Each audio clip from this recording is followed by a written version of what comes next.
하나님은 죄 없으신 하나뿐인 아들을 이 땅에 어떤 모습으로 보내셨을까요?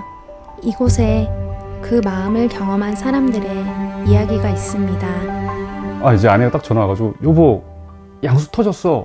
빨리 병원 가야 되는데, 빨리 병원 가야 돼.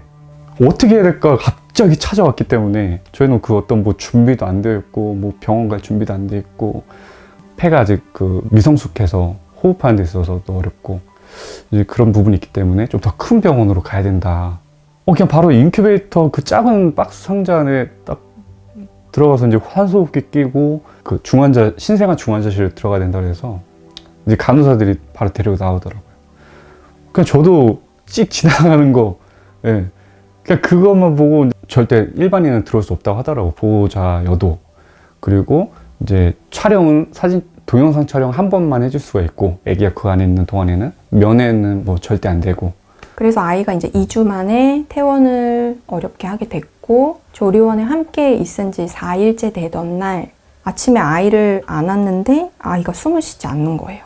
핸드폰으로 초를 재보니까 10초를 숨을 쉬지 않더라고요. 10초를 숨을 쉬지 않다가 하면서 이제 몰아서 숨을 쉬고, 다시 또 10초를 쉬지 않고 몰아서 숨을 쉬고, 결국은 병원에 이제 전화를 해보고 하는 과정에서 아이의 얼굴이 펄해지기 시작하고, 이제 청색증이라고 하더라고요. 작은 몸인데 그 손은 더 작잖아요.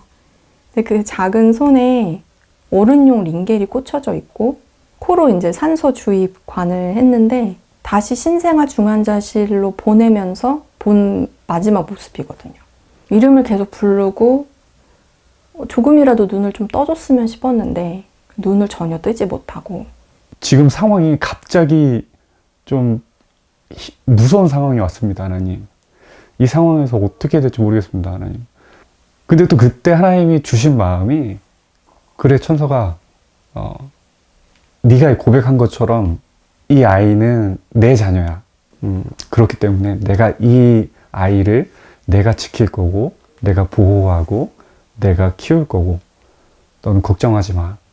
일주일 입원을 하게 되고 이제 나왔죠. 이제 정말 모든 고난이 끝났다. 이제 행복하게 우리 세 식구 정말 행복을 누리면서 정말 감사함으로 지내면 되겠다. 한 달 조금 넘고 나서 아이의 소변에서 냄새가 나는 거예요. 그래서 병원을 갔더니 요로 감염이라고 하더라고요. 그래서 이제 아이가 입원을 다시 하게 됐고, 그리고 항생제로 인해서 아이가 분수토라 그러죠. 진짜 모든 걸 다 쏟아내는 토를 하는데, 그때 마음이 정말 힘들고 무너졌던 것 같아요. 하나님이 어떤 분이신지 알고 예수님의 사랑이 무엇인지를 알고 경험했던 사람이기 때문에 제가 너무 잘 아는데 마음이 모르겠는 거예요. 내가 머리로 알고 있는 것과 그리고 내 마음이 다른 이것이 너무 갭 차이가 크니까 내가 이렇게는 신앙생활을 할 수 없겠다라는 생각이 들었고, 하나님과 마주해야겠다라는 생각이 들더라고요. 이 아이가 도대체 무슨 잘못이 있어서 이렇게 아파야 되나요? 왜 계속 찔려야 되고, 왜 계속 고통스러워야 되고, 왜 계속 힘겨워야 되고, 도대체 왜 아파야 하냐고요? 왜 아파할 수밖에 없는 건데요? 이러면서 쏟아내는데 순간 예수님이 생각이 나는 거예요. 그 예수님을 나를 위해서, 나 같은 죄인을 위해서 보내신 그 하나님의 마음이 갑자기 제게 다가오게 된 거예요. 멈출 수밖에 없었어요. 그 하나님의 사랑 때문에. 다른 사람을 살리기 위해서 정말 많은 사람들을 살릴 수 있어. 여건이와 정말 많은 사람들의 생명을 바꿀 수 있다면, 대신할 수 있다면 여건이를 내어주겠니? 라고 했을 때 저는 못하겠더라고요. 근데 하나님 어떻게 하셨어요? 하나님 예수님 어떻게 내어주셨어요?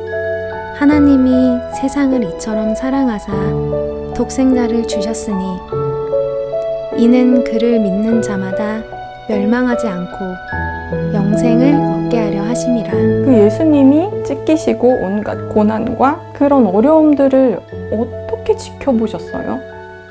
이거는 사람이 할 수 없는 일이고 도저히 가능하지 않은, 정말 불가능한 일이구나. 그냥 감사합니다. 하나님 감사합니다. 나를 위해서, 여건이를 위해서 예수님을 보내주셔서 너무 감사합니다. 이제 처음 요로감염 입원하고 이제 일주일 입원하고 퇴원한 이후에 한 달 뒤에 두 번째 요로감염이 또 왔어요.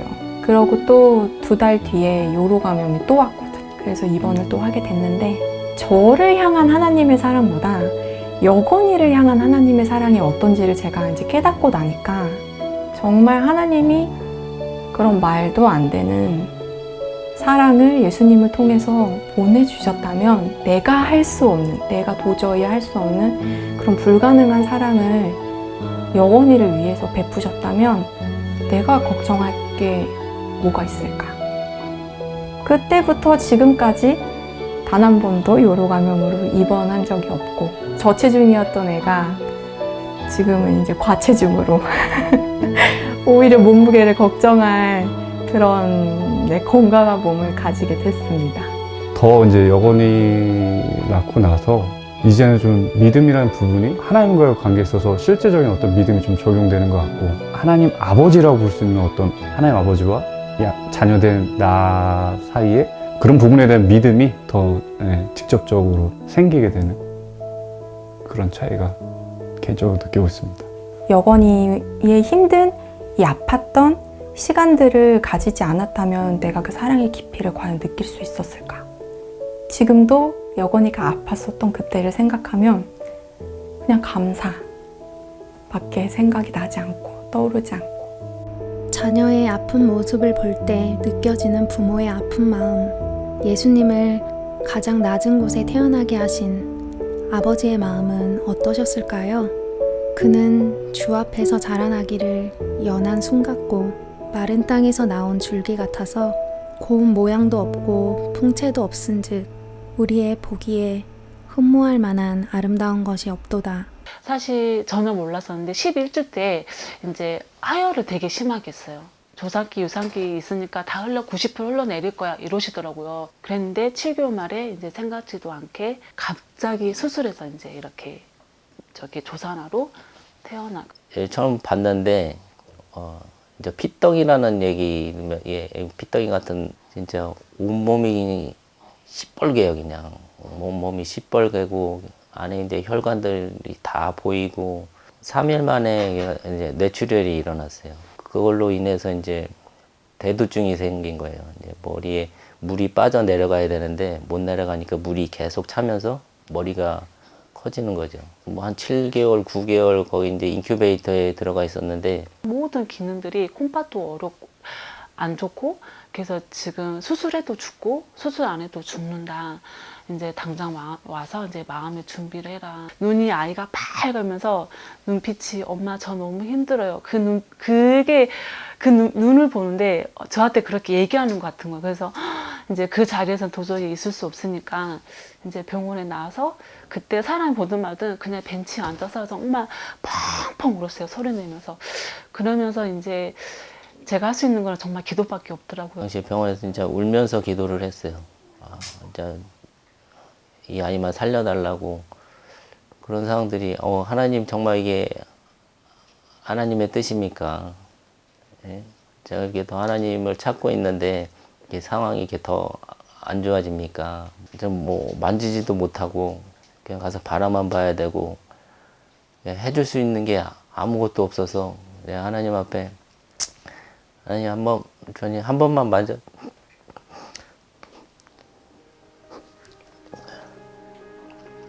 진짜 털썩 주저앉아서 그냥 사람들 들뜨마다 막 소리 지르면서 막 팡팡 막 울었어요. 근데 그때 하나님이 큰 손을 보여주시더라고요. 그러면서 지금 많은 중보자들이 주안이를 위해서 중보하는 그 소리를 내가 듣고 있다.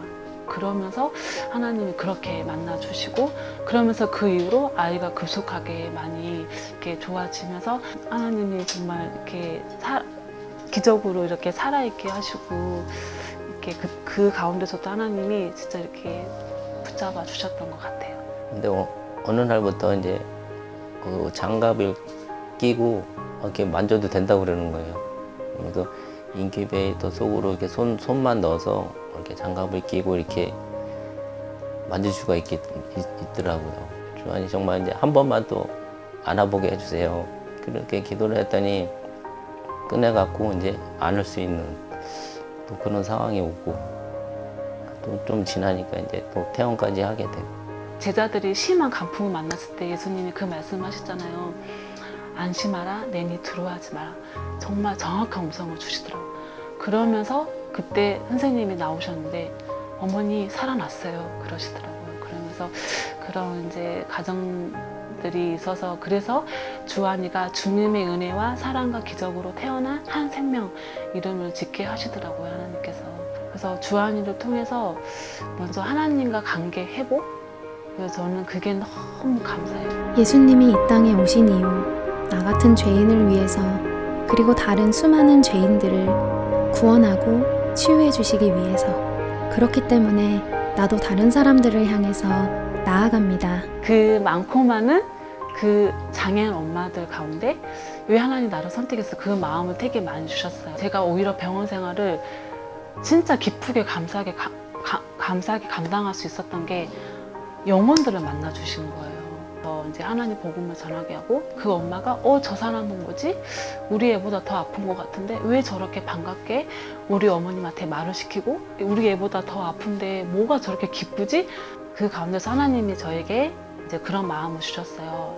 이제 장애 엄마를 도와라는 마음을 주셨어요. 제가 그 과정을 겪었기 때문에 그게 어떤 느낌인지 알기 때문에 그때 막 이렇게 눈물을 주시면서 하나님 정말 저 영혼을 제가 어떻게 할까 그때 하나님 사랑을 전해요. 당신은 할 수 있나요?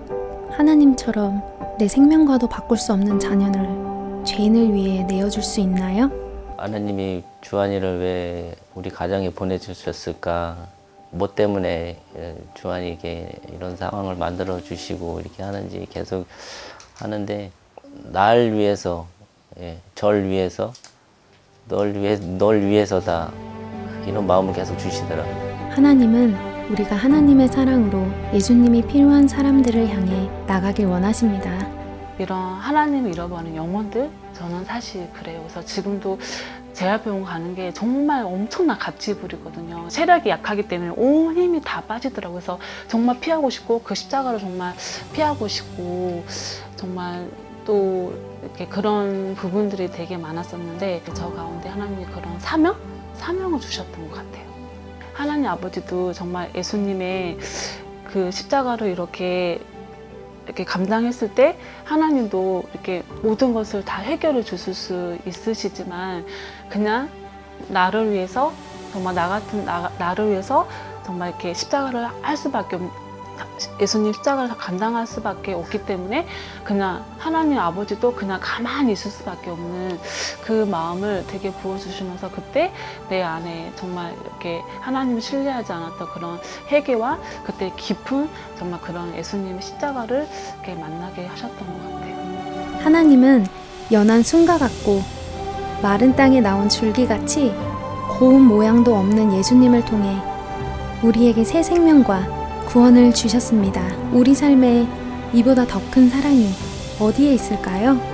성탄을 통해 하나뿐인 아들을 우리를 위해 내어주신 하나님의 사랑과 우리 죄인을 위해 이 땅에 기꺼이 내려오셔서 십자가를 지신 예수님의 사랑이 성탄절에 함께하길 기도합니다.